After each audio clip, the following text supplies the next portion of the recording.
मैं यहाँ पढ़ने आई हूँ और कुछ करने नहीं। तुम चाहो तो मेरे दोस्त रह सकते हो।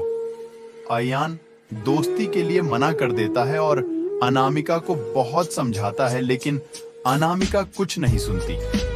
अयान को यह बात बहुत बुरी लगती है और वह अनामिका से बात करना बंद कर देता है। कुछ दिन कॉलेज भी नहीं आता है। अब अनामिका को भूलकर पूरा ध्यान पढ़ाई में लगाता है और ना किसी से ज्यादा बात करता है और ना मतलब रखता है। देखते देखते कॉलेज बीत जाता है और सब अलग अलग हो जाते हैं। Sad love story in Hindi. Ayaan college में टॉप कर जाता है और सबसे पहले नौकरी पा लेता है। 2-3 साल बीत जाते हैं ना। अयान को अनामिका का पता रहता है और ना अनामिका को अयान का कुछ पता रहता है। अयान अपनी कंपनी छोड़कर एक नई कंपनी में ज्वाइन करता है, जिसमें उसकी पोस्ट पहले से बहुत अच्छी और पगार दुगनी रहती है। 2-3 साल बीत जाते हैं ना। अयान को अनामिका का पता रहता है और ना अनामिका को अयान का कुछ पता रहता है।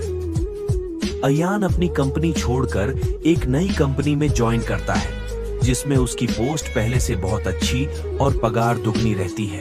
जब अयान पहले दिन ऑफिस जाता है तो उसे पता चलता है अनामिका इस ऑफिस में उसकी जूनियर है। वह उस पर बिल्कुल भी ध्यान नहीं देता है और काम में ही लगा रहता है। कुछ दिनों ऐसा ही चलता है, पर दोनों एक दूसरे को पहले से जानते थे और एक दिन दोनों को एक प्रोजेक्ट के लिए साथ में बाहर जाना पड़ता है। प्रोजेक्ट के बाद ना चाहते हुए भी अयान और अनामिका की बात होने लगती है। अनामिका अयान को समझाती है आखिर उसने उसको मना क्यों किया था। अयान को अनामिका की बात समझ आ जाती है और दोनों में गहरी दोस्ती फिर से हो जाती है। पूरे ऑफिस में दोनों की दोस्ती के चर्चे होने लगते हैं। अयान सीधा साधा लड़का रहता है, उसको ज्यादा कुछ समझ में नहीं आता है। अयान कुछ समय बाद अनामिका को डिनर पर ले जाकर फिर से प्यार का इजहार करता है।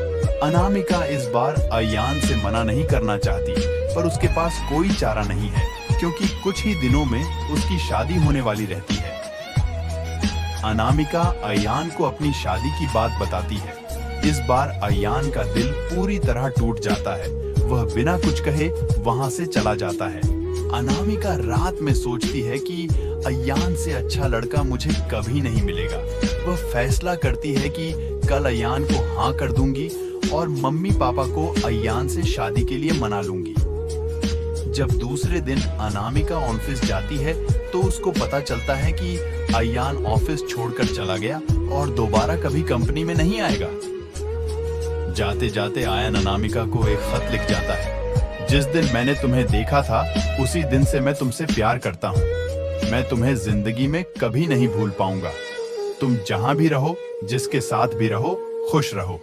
अब इस जीवन में इस दर्द के साथ ही जिंदा रहूंगा। मैंने हमेशा तुमसे प्यार किया है और केवल प्यार किया है। तुम मेरी जिंदगी में आने वाली पहली और आखिरी लड़कियां हो।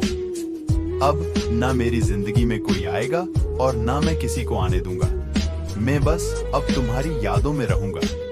आज के बाद पूरी जिंदगी में तुम्हें कभी अपनी शकल नहीं दिखाऊंगा। बस भगवान से यही दुआ करता हूँ तुम जहां भी रहो खुश रहो और शादी के लिए बहुत बहुत शुभकामनाएं।